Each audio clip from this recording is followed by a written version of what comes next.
Muchas gracias, presidente. La verdad que es sorprendente esta negativa, este incumplimiento, en realidad esta incomparecencia, a una reunión debidamente citada con todas las formalidades e incluso postergada en su realización para atender un pedido del propio ministerio. Yo coincido con lo que se dijo recién.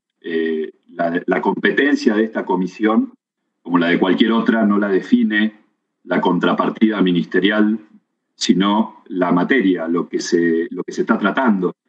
Y acá la sustancia de esta materia indudablemente es la libertad de expresión. Pero lo que también quiero remarcar es que esta incomparecencia va en línea con una serie de actitudes que ha tenido el oficialismo de desprecio para con el rol del Parlamento. No nos olvidemos, no podemos dejar de tener presentes que el 19 de marzo se cerró la Cámara de Diputados. Se dictó una resolución, no lo digo yo, dice la resolución, la 615, de la presidencia de la Cámara, en donde se hizo mérito que, atento el decreto 297 y la cuarentena y demás, correspondía suspender las actividades de la Cámara de Diputados de la Nación. Y así fue nomás. El Congreso estuvo cerrado, pese que hay una norma superior, el artículo 63 de la Constitución, que dice que las cámaras sesionan por sí mismas entre el 1 de marzo y el 30 de noviembre de cada año. De ninguna manera una norma inferior pudo disponer lo que se dispuso y que provocó que hasta el 30 de abril no hubiera absolutamente ningún dictamen de comisión. El primer dictamen de comisión que hubo en el año parlamentario fue el del 30 de abril, si tomamos como año parlamentario el del periodo ordinario de sesiones, y fue justamente el que despachó el protocolo de sesiones virtuales. Yo he escuchado por ahí que se dice como nunca desde 1983 desfilaron ministros por las comisiones. Sí, es cierto, pero para videoconferencias, con pliegos de preguntas previamente remitidos al funcionario que se citaba, lo cual desnaturaliza absolutamente el rol de control y de libre debate que tiene un Parlamento, y que por lo que veo acá se pretendió acudir a la misma metodología, y tal vez porque no se adelantaron las preguntas está esta ausencia, este incumplimiento en comparecer a esta reunión de comisión. Y lo hemos vivido con otros incumplimientos. El jefe de gabinete recién la semana pasada, después de más de 6 meses de haber asumido su cargo, cumplió por primera vez con la obligación constitucional de venir a rendir informes al Congreso. Lo hizo en el Senado.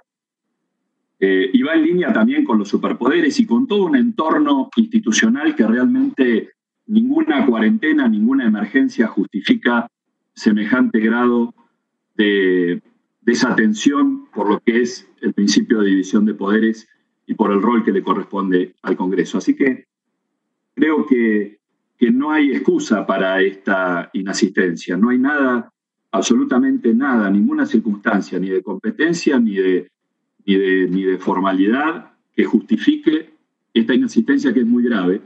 Me pareció escuchar en la diputada que hizo uso de la palabra en primer término que había habido alguna disposición de presidencia. No entendí bien la referencia. Bueno, si así fuera, me parece también igualmente grave, porque nadie puede pasar por arriba de lo que resuelve esta comisión de la citación que ha dispuesto.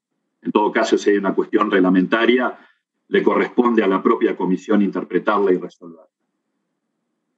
Y digo que esta es una cuestión que debía ser explicada aquí, porque el disparador, como decía la diputada Banfi, fue una expresión, una manifestación de la propia ministra. En algún momento, en un informe que brindó en la Comisión de Seguridad Interior, dijo que se estaba haciendo ciberpatrullaje, pero ese no era el problema, porque como bien se explicó acá, ese es un recurso legal. El cambio de tecnología también obliga a adecuar lo que es el rol de prevención en materia de seguridad. Lo grave, lo llamativo, lo que inmediatamente nos conmovió, y me acuerdo que en esa oportunidad quienes estábamos escuchando desde fuera de la comisión, inmediatamente con la diputada Banfi y con otros diputados presentamos un pedido de informes e incluso hicimos la presentación del caso en la relatoría de libertad de expresión de la Comisión Interamericana de Derechos Humanos, que además se expidió a los pocos días, repudiando esta metodología, digo, lo que nos llamó la atención fue la referencia a que lo que se patrullaba era el humor social. Es decir, algo que hace a la intimidad de las personas, a esa esfera que protege el artículo 19 y a la cual ninguna autoridad estatal puede perforar, puede inmiscuirse. Es decir, del relato parecía ser que lo que se iba a vigilar era la opinión de la gente sobre el gobierno, sobre las medidas de gobierno, si le gustaba más o menos una medida, el ministro, el presidente, el gobernador, que de algún modo, Martín Grande hacía una referencia recién, y creo que es lo que hemos visto lamentablemente, que se desató ese tipo de control social en muchas provincias. Tengo presente Santiago del Estero, tengo presente la provincia de Misiones, en donde incluso hubo operativos policiales para ir a reprochar, digamos, a poner el aparato estatal en marcha para ver quién había publicado una crítica, una opinión adversa a una medida de gobierno en una red social. Entonces, ese era el sentido. ¿Y por qué decimos que esto afecta a la libertad de expresión? Porque tanto la Constitución Nacional en su artículo 14 como la Convención Americana de Derechos Humanos en su artículo 13 garantizan como una prohibición absoluta la censura previa. Y el ciberpatrullaje del humor social, que no lo dijimos nosotros, lo invocó la ministra, hoy ausente, apunta justamente a provocar la autocensura. La verdad que esa manifestación sonó a advertencia. Ojo con lo que opinan, ojo con lo que critican, ojo con lo que dicen, porque los estamos vigilando, estamos teniendo una supervisión muy finita de lo que opinan, publican, expresan en las redes.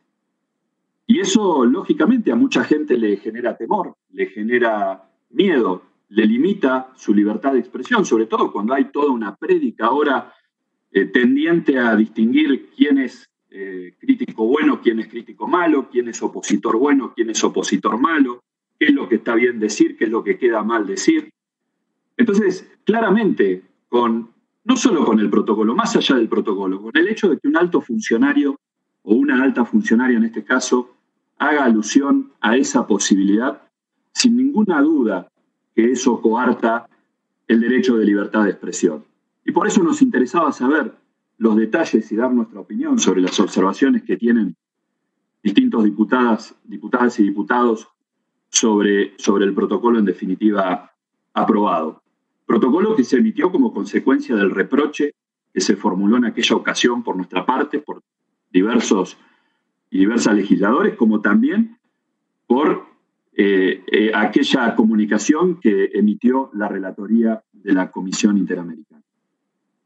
Yo creo que, lo dijo recién el diputado de la Madrid, creo que no hay ninguna excusa tampoco en el hecho de esta invocación a actividades de espionaje ilegal. La verdad que, lamentablemente, la actividad de los organismos de inteligencia en el país a lo largo de la historia ha dejado muchísimo que desear. Han tenido un historial de actitudes reñidas con la ley. No por nada, cuando se recuperó la democracia en 1983, se dijo que había 3 leyes que eran 3 patas fundamentales para consolidar la recuperación democrática. Una ley de seguridad interior, una ley de defensa nacional y una ley de inteligencia nacional.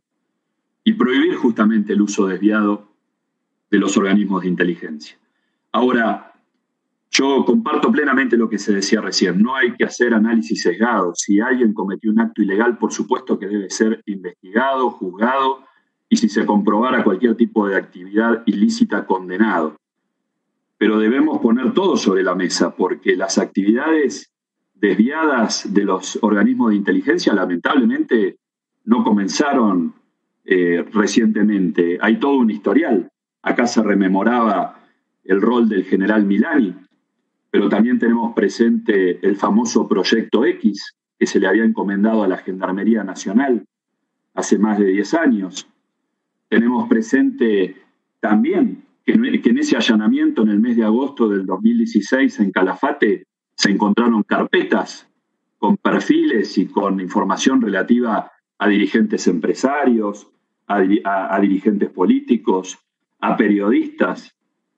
Tenemos presente también en mi provincia, en la provincia del Chubut, a principios del 2015, un agente de inteligencia de la AFI, conducida en aquel momento por el señor Parrilli, le entregó ilegalmente a fiscales provinciales carpetas con los perfiles de periodistas, dirigentes políticos, militantes contra la minería que se manifestaban en Esquel. Y también acá en la provincia de Chubut, en el año 2006-2007, se descubrió toda una red de espionaje ilegal en la base Almirante Sar de la Armada Argentina, que motivó incluso un procesamiento, un enjuiciamiento y condenas. De manera tal que lamentablemente esta ha sido una constante en la que deberían dar muchas explicaciones absolutamente muchos dirigentes políticos.